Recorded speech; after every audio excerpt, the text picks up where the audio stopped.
यीशु मसीह के नाम से आप सब शुभ संदेश के दर्शकों को फिर से मैं स्वागत करती हूँ। धन्यवाद करती हूँ, परमेश्वर ने एक और दिन हम सब के जीवन में जोड़ा है। यीशु मसीह के चरणों में बैठ सके, वचन सुन सके, जान सके, ग्रहण कर सके और वो हमारे दैनिक जीवन में अमल कर सके और उनकी आशीषों का हम वारिस बन सके। छोटी सी प्रार्थना के साथ इस कार्यक्रम को हम शुरुआत करेंगे। धन्यवाद महान सामर्थी पिता, राजाओं का राजा, प्रभुओं का प्रभु, ईश्वरों का ईश्वर। मत्ती 13 और 35 में लिखा है, मैं उन बातों को जो जगत की उत्पत्ति से गुप्त रही है प्रकट करूंगा। हाँ, सचमुच में प्रभु यीशु आपने कलीसिया को, विश्वासियों को जो जगत से गुप्त रही है अभी प्रकट किया है, उसके लिए कोटि कोटि धन्यवाद प्रभु। जो कुछ हम वचन तैयार किया है यीशु तेरे लहू से और पवित्र आत्मा का मोहर से प्रभु सील कीजिए और देखने वाले दर्शकों को, बोलने वाले मुझको, सबको प्रभु यीशु के आशीषों का हम वारिस बन सके। यीशु तेरे वचन का प्रकाशन हर एक जीवन में कार्य कर जाए, 100 गुना फलवंत होए प्रभु। सारा आदर, सारी महिमा तुझे मिले। हम घटे आप बड़े, यीशु मसीह के जीवित और सामर्थी नाम में इस प्रार्थना को हम मांगते हैं। सुनिए, ग्रहण कीजिए। आमीन आमीन आमीन। जो विषय लिया है रेहाब के बारे में, बाइबल क्या कहती है रेहाब के बारे में। एक स्त्री का जिक्र है। जो रेहाब का मतलब है, इनका नाम का मीनिंग है ब्रॉड, स्पेशियस, वास्ट। इसका मतलब विशाल। रेहाब का मतलब विशाल। और ये भी हो सकता है इजिप्शियन गॉड रा, आर्ये रा, उस गॉड के पीछे भी ये नाम रखा गया होगा। और फिर ये यरीको में ये स्त्री रहती थी और यहूश के टाइम पे ये जो वादा देश जाने के बाद 1400 बिफोर क्राइस्ट ये घटना हुई है। और इसके ये स्त्री ने क्या काम किया है, क्यों उनकी जो मत्ती 1 और 5 में जो 4 स्त्री के जिक्र है, नाम जिक्र है, और इस 4 स्त्री में से रेहाब एक स्त्री है। और इसने इतना बड़ा क्या काम किया है कि यीशु मसीह वंशावली में भी इनका नाम लिखा गया है। बाइबल का 4 स्त्री का जो सिर्फ नाम लिखा गया है उनमें से एक नाम रेहाब का नाम है। और जल्दी से हम उसने क्या किया है जल्दी से हम पढ़ते हैं और ये हमें मिलेगा यहोशू 2 अध्याय में मिलेगा। मैं इसको पूरा ऑलमोस्ट चैप्टर स्किप करके, थोड़ा थोड़ा स्किप करके ये चैप्टर पूरा आपको पढ़ती रहूंगी ताकि वो अच्छा सा आपको समझ में आएगा। तब नूह के पुत्र यहोशू ने 2 भेदियों को शितीम के चुपके से भेजा है और उसने कहा, जाकर उस देश और यरीको को देखो। तुरंत वे चल दिए और रेहाब नामक किसी वेश्या के घर में जाकर सो गए। तब किसी ने यरीको के राजा से कहा, आज की रात कई एक इजरायली हमारे देश का भेद लेने को यहाँ आए हुए हैं। तब यरीको के राजा ने राहाब के पास एक कहला भेजा, जो पुरुष तेरे यहाँ आए हैं उन्हें बाहर ले आओ, क्योंकि वे सारे देश के भेद लेने को आए हैं। बैकग्राउंड इस प्रकार से है, यरीको का जो दीवार है बहुत ऊंचा भी होता है और बहुत चौड़ा भी होता है। और वहां पे जो गेट के पास ये जो दीवार के ऊपर ये स्त्री रहती थी। और एक हो सकता है INN इन बोलते हैं ना, जैसे आज हम आज के जमाने में कोई दूसरा शहर जाते हैं तो वहां पे होटल बुक करते हैं एक दिन के लिए। कोई कॉन्फ्रेंस अटेंड करना है या कुछ भी खास काम में हम जाते हैं तो वहां पे रात में सोने के लिए या शावर लेने के लिए हम होटल बुक करते हैं। उसी प्रकार से वहां पे एक इन चलाती थी रेहाब। और जो भी वहां पे लोग आना जाना हुए करते, ज्यादातर इनके वहां बसने आते थे। तो इस तरह से 2 जासूस को यहोशू ने भेजा है कि जाके देख लो कि उस जगह का सर्वे करके बता दो कि किस तरह से देश है, क्योंकि हम यरदन पार करके उसके बाद जो पहला शहर है जो कब्जा करना है वो यरीको नगर ही था। उसको कब्जा करने से पहले उसको बारे में जानकारी रखना जरूरी था। तो ये 2 जासूस को भेजा है और फिर राजा को, यरीको राजा को ये बात पता चल गया। जैसे पता चल गया उसने अपने मैसेंजर्स को, सेवक लोग को भेजा है कि 2 लोग यहाँ पे आए हैं, वो जासूस करने के लिए आया है, वो कहाँ है करके ये क्या बोलते हैं, रेहाब का घर में आके पूछने लगे। तब उस स्त्री ने क्या कहा कि उस स्त्री ने दोनों पुरुषों को छिपा रखा और इस प्रकार कहा, मेरे पास कई पुरुष आए तो थे, परंतु मैं नहीं जानती कि वो कहाँ के थे। और जब अंधेरा हुआ और फाटक बंद होने लगा तब वे निकल गए, मुझे मालूम नहीं वो कहाँ गए। तुम फुर्ती करके उनका पीछा करो तो उन्हें जा पकड़ोगे। ऐसे करके रेहाब ने वो जानती भी नहीं थी उन इजरायलियों को, लेकिन उनकी जो विश्वास है जो अंदर, और उस समय स्फूर्ति बोलते हैं, उस समय का उच्च एक्शन लेना जरूरी था। एकदम से वो घबराई नहीं है और राजा ने कहला भेजा था 2 जने आए उसको बाहर ले आओ। उसने अच्छी तरह उनको छुपा के रखा, लेकिन उसने इतना कॉन्फिडेंटली उन लोग को बोला, हाँ आए तो थे 2 लोग, लेकिन वो लोग निकल गए थे, अंधेरा था, इसलिए मुझे ध्यान नहीं है वो कहाँ से आए हैं, कहाँ जा रहे हैं, इसलिए आप जल्दी से जाके ढूंढ लो, हो सकता आपको मिल जाएंगे। इतना अच्छी तरह से उसने हैंडल किया। फिर उसके बाद हम देखते हैं 6वां वचन में, उसने उनको घर की चढ़ाकर सनई लकड़ी के नीचे छिपा दिया था जो उसने छत पर सजा कर रखी थी। वे पुरुष 2 यरदन के मार्ग ले उनकी खोज में घाट तक चले गए, और जो ही खोजने वाले फाटक से निकल, क्योंकि फाटक बंद किया गया और ये लेटने ना पाए थे कि वो स्त्री छत पर उनके पास जाकर उन पुरुषों से कहने लगी, मुझे तो निश्चय है कि यहोवा तुम लोग को ये देश दिया है और तुम्हारा भय हम लोग के मन में समाया है, और इस देश के सब निवासी तुम्हारे कारण घबरा रहे हैं। कितना अच्छा सा उसने ये पूरा सिचुएशन को असेसमेंट किया है और कितना जल्दी किया है, कितना जल्दी उसने एक्शन भी ले लिया है, और फिर अपना जान को रिस्क में डाल के उन दोनों को छुपा के रखा है। और किस तरह से वो जो राजा का जो सेवक है उनको किस तरह से कन्विंस करके उनको बाहर भेजा है। और फिर उसके बाद अंदर आके ये जासूस लोग से कह रहे हैं कि सचमुच में मैं जानता हूँ, मेरा अंदर निश्चय है कि यहोवा तुम लोग को ये देश दे दिया है। और पूरा यरीको को, नगर को, लोगों को समझ में नहीं आ रहे, लेकिन इस स्त्री को इस बात अच्छी तरह समझ में आया है कि यरीको नगर यहोवा परमेश्वर ने इजरायलियों को दे दिया है, जबकि ये इजरायली नहीं थी।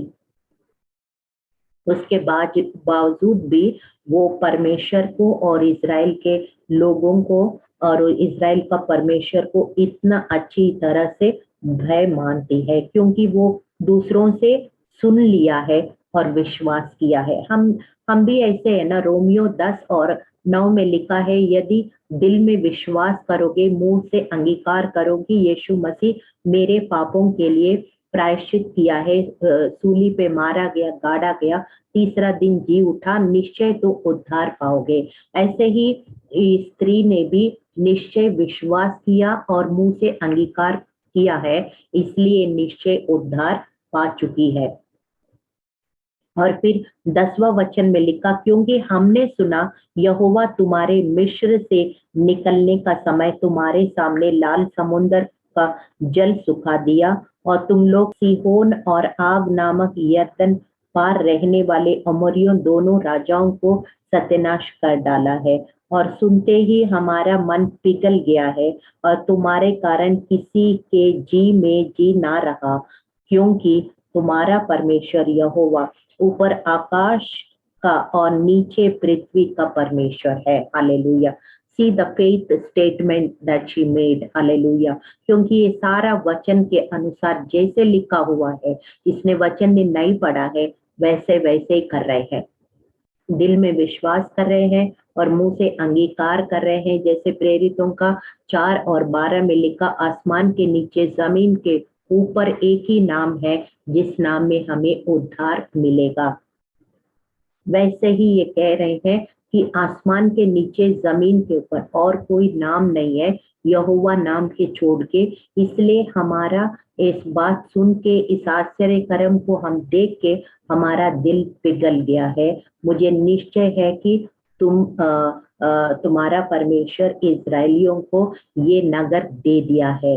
इस इतना दृढ़ विश्वास के साथ उसने मिशन स्टेटमेंट, फेथ स्टेटमेंट दे रहे हैं। और 12वां पद में लिखा है, मैंने तुम पर दया किया है, इसलिए मुझ से यहोवा की शपथ खाओ, तुम भी मेरे पिता के घराने पर दया करोगे और इसका सच्चा चिन्ह मुझे दो।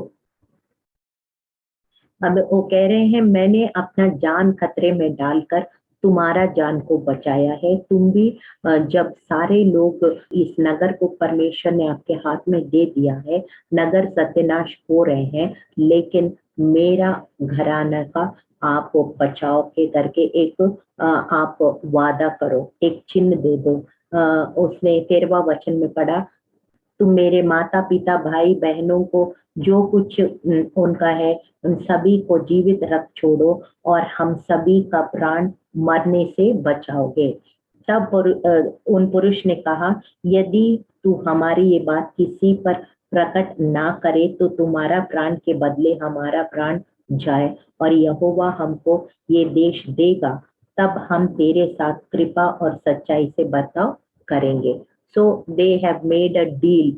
ऐसे डील हो गया है। तब राहाब जिसका घर शहरपाना पर बने थे, वो वही रहती थी। उसने खिड़की से रस्सी के बल उतार के नगर के बाहर कर दिया और उसने कहा, पहाड़ को चले जाओ, ऐसे ना हो खोजने वाले तुमको पाए, इसलिए जब तुम्हारे खोजने वाले लौट ना आए तब तक, अर्थात 3 दिन तक छुपे रहना, उसके बाद अपने मार्ग लेना। तो she is making sure that nobody will know them। कि वो कह रहे, वो रस्सी, उसने एक रस्सी से खिड़की से डालकर वो उनको वहां भेजा है। और फिर कह रहे 3 दिन तक आप कई पहाड़ के अंदर कई गुफा में छुपे रहना, 3 दिन तक छुपे रहना और उसके बाद आप अपने मार्ग में चले जाना, क्योंकि शी पक्का काम कर रहे हैं। She is making sure that they are safe. वो सुरक्षित रहने के लिए उसने देखा है और पक्का काम किया है। और फिर ये लोग ने भी कहा, इस बात को हम दोनों के अलावा किसी को पता नहीं होना चाहिए। ऐसे रहेंगे तो जरूर आप हमारा जान बचाया तो आपका भी और आपका परिवार के लोगों का जान को भी हम बचाएंगे।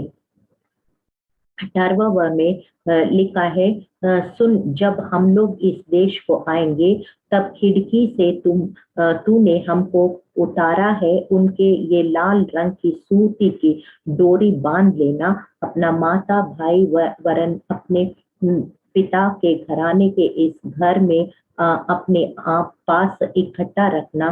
तब जो कोई घर के द्वार से बाहर निकले, उनका खून का दोषी उसके सिर पे रहेगा और हम निर्दोष ठहरेंगे। परंतु यदि तेरे संग घर में रहते हुए किसी का हाथ पड़े तो उसका खून का दोष हमारे सिर पर पड़ेगा। आपको याद है निर्गमन 12 अध्याय में भी यहोवा परमेश्वर ने इस्राएलियों को कहा कि मेमने का लहू लगाओ और घर के अंदर रहो, फिर सुरक्षित रहोगे। लहू के नीचे सुरक्षा है, लहू के बाहर सुरक्षा नहीं है। फिर परी आएगा तो फिर वो पहलौठा को मार डालेगा। अगर घर के अंदर नहीं है, लहू के नीचे नहीं है, तो फिर कोई सुरक्षा नहीं है। यहाँ भी ये दोनों ऐसे ही कह रहे हैं, घर के अंदर रहेंगे वो उनकी सुरक्षा हमारे हाथ में है, अगर घर के बाहर रहेंगे तो उनकी सुरक्षा हमारे हाथ में नहीं है। तो नूह का समय में भी ऐसा था, जल प्रलय जब हुआ था, जो जहाज के अंदर थे वो लोग सुरक्षित रहे, जो जहाज के बाहर है वो सुरक्षित नहीं थे। ये जहाज क्या दिखाता है? यीशु मसीह के नाम से एक उद्धार को दिखाता है। ये जो लाल डोरी क्या दिखाता है? यीशु मसीह का मेमना का लहू को दिखाता है। जो लाल डोरी के देख के वो लोग उस घर को नहीं छुआ, क्योंकि वो जैसे निर्गमन 12 अध्याय में वो लाल रंग का मेमने का लहू को चौखट में देख के उस घर को नहीं छुआ, उस घर के लोगों को नहीं छुआ। यहाँ भी लाल रंग का डोरी मतलब यीशु मसीह का लहू को दिखाता है, और इस लहू के नीचे जो छुपा हुआ है उनको कोई भी असुरक्षा नहीं है। ऐसे हुआ था।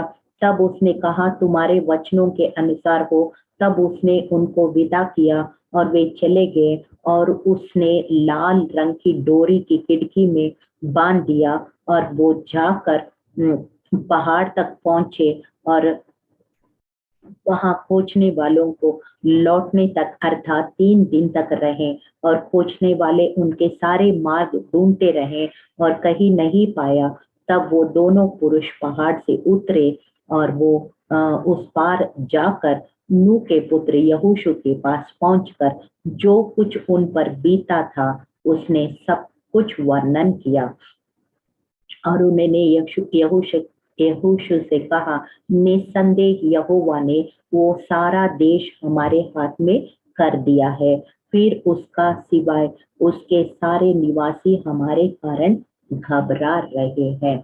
तो इस तरह से जो रेहाब, भले उसका प्रोफेशन अच्छा नहीं थी, वो वेश्या थी और उस एक इन को चलाती थी, फिर भी उसने जो विश्वास के कारण वो धर्मी ठहराई गई है। और फिर उसने जो पूरा नगर ने विश्वास नहीं किया, मगर ये स्त्री ने विश्वास किया। सिर्फ विश्वास किया ही नहीं है, विश्वास का कर्म भी किया है। जैसे याकूब 2 अध्याय में लिखा है ना, कर्म के बिना विश्वास अधूरा होता है। उसने सिर्फ विश्वास भी नहीं किया, उस विश्वास का कर्म भी करके दिखाया कि अपने जान को भी खतरे में डाल के किस तरह से एक पक्का काम किया है कि वो दोनों जासूस जिस काम के लिए इस देश में आया है वो पूरा काम सफल होने के लिए पूरी सहायता किया, पूरा सहमत दिया, और फिर वो पूरी तरह से वो सर्वे करके वो सारा इंफॉर्मेशन यहोशू को पहुंचा दिया। तभी हम देखते हैं जब दोबारा उस नगर को इजरायली लोग कब्जा किया है, उस समय ये जो रेहाब और उनके घराना उद्धार पाया है और उसको सुरक्षित रखा है। और फिर ये 2 जासूस में से एक जासूस जिसका नाम सालमन, और वो सालमन ने फिर उस रेहाब से विवाह किया है, और फिर ये जो अन्य जाति की थी वो इजरायली बन गई है, और उनका जो चरित्र बदल गए है, उनका स्टोरी ग्लोरी में बदल गया है। और फिर उसने सॉलमन को शादी करके फिर उसने एक बोआज को पैदा किया है, और बोआज को पैदा किया है और फिर उसको इतना अच्छी तरह से परवरिश भी किया है। एक अच्छा माँ बन के उस बोआज को उसने परवरिश किया है, ताकि वो बोआज भी फिर उसी तरह से रूत को शादी करके फिर वो दाऊद का और फिर यीशु मसीह का वंशावल में ये सब ये स्त्री रूत भी और रेहा भी, ये सारे स्त्री यीशु मसीह का वंशावली में हम आज भी इनके किताब में मत्ती अध्याय में वंशावली में इन लोग का नाम हम पढ़ते हैं।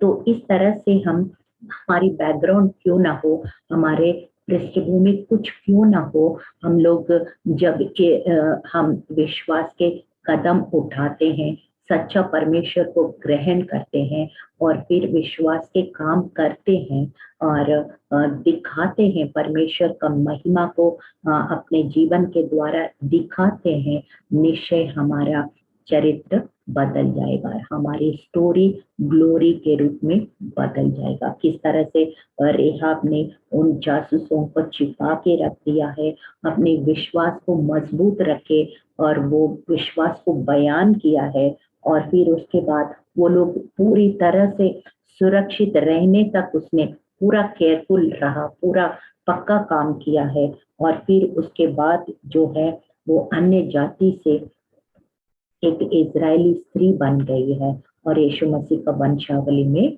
उनका नाम चढ़ गया है। इस तरह से जीवन बहुत मायने रखता है, इसलिए it is not important from where you are coming from, it is important that where you are going, what is your destination, what is your goalpost, हमारी मंजिल क्या है, हम कहाँ से आ रहे, इतना ज्यादा मायने नहीं रखता है, हम कहाँ पहुंच रहे हैं और हमारे जीवन का यात्रा सही दिशा से जा रहे, सही रास्ते में जा रहे और हमारा मंजिल सही है, हमारा लक्ष्य सही है, ये सब मायने रखता है। और रेहाब ने उसका पृष्ठभूमि कुछ भी क्यों ना हो, लेकिन उसने सही रास्ता पकड़ लिया है, सही यात्रा किया है, सही मंजिल को पहुंच गया है, और इसलिए उनका नाम जो है आज भी बाइबल में उनका नाम पढ़ते हैं और यीशु मसीह का वो पैदाइश का कारण भी बन गई है, यीशु मसीह का वंशावली में उनका नाम चढ़ के। हमने हीरोज ऑफ फेथ का एपिसोड बनाया, 4 एपिसोड्स बनाया, उसमें हम हीरोज ऑफ फेथ में हम देखते हैं बहुत सारे long list of heroes and heroines of faith है, उसमें ज़्यादातर पुरुषों का नाम हमें दिखाई देती है, लेकिन उसमें भी हम इब्रानियों 11:31, हिब्रूज 11:31 उसमें ये पढ़ते हैं, विश्वास से ही रेहाब वेश्या आज्ञा ना मानने वालों के साथ नष्ट नहीं हुई, इसलिए कि उसने भेदियों को कुशल से रखा था। इसका मतलब जो जहाँ पे स्त्री का ज़्यादा जिक्र नहीं है वहाँ भी रेहाब का वीरता का काम रिकॉर्ड किया हुआ है। इसका मतलब परमेश्वर इनकी वीरता का काम को पहचाना है, इसलिए बाइबल में इनका नाम भी वीरता का काम में वो heroes and heroines of faith का उस अध्याय में लिखा गया है। तो इससे हमें पता चलता है कि वो जो रेहाब ने जो काम किया है वो बहुत महत्वपूर्ण है। चलिए छोटी सी प्रार्थना के साथ इस कार्यक्रम को हम समाप्त करेंगे। धन्यवाद महान सामर्थ्य पिता, राजाओं का राजा, प्रभुओं का प्रभु, ईश्वरों का ईश्वर, हम देखा है परमेश्वर पिता यहोशू किताब में 2 अध्याय में जो रेहाब के बारे में हमने पढ़ लिया है प्रभु, वो कैसे भी पृष्ठभूमि क्यों ना हो यीशु, लेकिन प्रभु उसने कितना सच्चा परमेश्वर के बारे में जाना है, लोगों के बातों सुन के उसने विश्वास किया, ग्रहण किया, पूरा शहर भी नाश हो रहे थे, लेकिन प्रभु वो नाश नहीं हुई, वो सिर्फ सुरक्षित नहीं है, अपने परिवार के बारे में भी उसने सोचा है, अपने जितने परिवार के सदस्य उन सब का भी बचाव का कारण बन गया है। और वो जासूस 2 लोग हैं प्रभु, जो इजरायली लोग हैं, यहोवा परमेश्वर के ओर से आया है, उनको किस तरह से प्रभु छुपा के रखा है, किस तरह से वो राजा के मैसेंजर्स को किस तरह से कन्विंसिंग तरीके से बात करके प्रभु और उनको छुपा के रख के, उनको जान के खतरे में डाल के भी पूरा वो 3 दिन तक वो छुपा के उसने रखा, और रस्सी से भी उनको उस दीवार के उस पार तक जाने के लिए सहायता किया परमेश्वर पिता, और लाल रंग की डोरी उसने टांग रखा है, जब पूरा शहर भी नाश हुआ है, उनका घराना नाश नहीं हुआ है, और ऊपर से वो इजरायली देश का भी स्त्री बन गई है, और यीशु मसीह का वंशावली में भी आ गई है प्रभु। इसी तरह से प्रभु हमारी पृष्ठभूमि क्यों ना हो, लेकिन हम सच्चा परमेश्वर को ग्रहण करें और सच्चाई का मार्ग हम पकड़े प्रभु, और हम यीशु मसीह का हम वारिस बने और सही जगह मंजिल पर हम पहुंचने वाले हो सके। यीशु मसीह के नाम का उद्धार का हम प्रभु सिर्फ हासिल नहीं, औरों को भी हासिल होने का हम कारण बने प्रभु। हमें मदद कीजिए, हमें सहायता कीजिए। यीशु मसीह के जीवित और सामर्थ्य नाम में इस प्रार्थना को हम मांगते हैं। सुनिए, ग्रहण कीजिए परम पिता। आमीन आमीन आमीन।